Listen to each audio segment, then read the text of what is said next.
एक गरीब चूजा अमीर चूजी को प्रपोज करते हुए रोज देता है। अमीर चूजी रोज फेंक कर इसे अपने पांव में रौंदती है। ये सीन देखकर पास ठहरे चूजे गरीब चूजे पर हंसते हैं। दिल टूटने पर चूजा रोने लगता है। अब वो कहता है, मैं हर हाल में अमीर बनूंगा, और गुब्बारे बेचना शुरू कर देता है।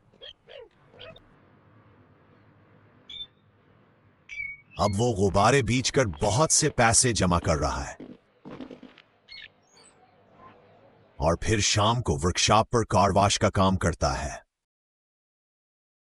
वर्कशॉप से भी बहुत सा पैसा जमा कर रहा है। अब गरीब चूजा बहुत अमीर हो चुका होता है।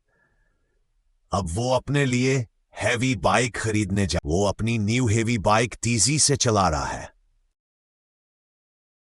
अब वो चोजी उसको रोज देने आती है, लेकिन ये चोजी की एक भी नहीं सुनता।